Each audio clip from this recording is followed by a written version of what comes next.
सोनाक्षी की रसोई में आज की स्पेशल गेस्ट है मौसमी चैटर्जी जी। ये जी नहीं, मौसमी आंटी। ओके आंटी मौसमी, तो आज आप क्या बनाएंगी? मैं क्यों बनाऊं?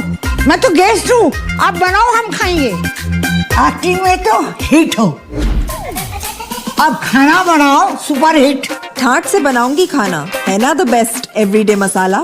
आओ बनाते हैं मसालेदार छोले। छोले हर रोज के करी में एवरीडे मसाले, शाही बिरयानी में स्वाद का जायका। পটল পোস্ত আর সর্ষে ইলিশ ভাপা।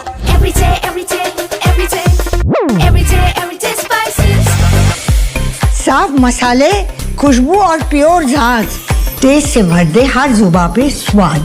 एवरीडे मसाले, देश का स्वाद। Hello and welcome to Ajayasthomani Guru. I'm Ria, and in today's video, we are diving deep into the latest trends in the commodity markets. We'll be focusing on the key factors influencing edible oils, from CBOT soy oil to palm oil and canola. Let's get started with our advanced analysis. The market for CBOT soil has seen a downturn, with futures closing lower yesterday. The main pressure came from continuous selling by large funds and a weakening outlook for biodiesel demand. Despite this, the market found some support from tight supplies in South America. The January 2026 contract settled 0.65 cents lower at 51.48 cents per pound. This marks the second consecutive session of fund liquidation, with an estimated 3,000 contracts sold, signaling fragile sentiment in the Vigol complex. Now, let's look at a major influencing factor: crude oil. October WTI crude slipped by 0.75% as a stronger dollar and concerns about a global supply surplus weighed on prices. However, losses were partially capped by ongoing geopolitical events, strong US economic data, and a record rally in the S&P 500. President Donald Trump's recent comments about oil prices also added to the market's volatility. A prolonged weakness in crude oil could dampen the prospects for biodiesel programs, which would in turn put more pressure on vegetable oils. The ripple effect was felt across other markets. ICE canola futures extended their declines, with the November contract falling by $4.20 to $623.90 per ton.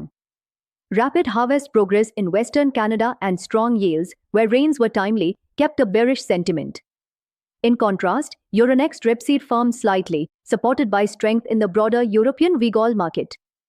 Meanwhile, Chinese markets followed a downward trend, with Dalian soybean oil and palm oil both falling, reflecting a general pressure on domestic trade. Over in Malaysia, BND palm oil futures also softened, mirroring the losses in CBOT soil and facing weak export demand. This outweighed the support from lower production figures. One of the most significant themes currently is the dimming outlook for global biodiesel demand. Recent data highlights this trend, with US biodiesel production-related variance showing a 9% year-on-year drop. Germany's biodiesel exports have also slumped. Adding to the bearish sentiment, Indonesia has postponed its B50 mandate and is considering a reduced B45 program, which signals weaker growth for demand. On the supply side, availability of soybean oil from South America remains a key support factor. High soybean prices in Brazil and Argentina, driven by strong Chinese demand, have led to a slowdown in crushing activity. This keeps premiums firm and regional supplies tight. So, with all these dynamics at play, a major movement in edible oils could be on the horizon in the coming months. Will it be a bullish surge or a bearish drop? For an in-depth, advanced analysis and to get ahead of the market, you can contact us. Our number is available on your screen and in the description below.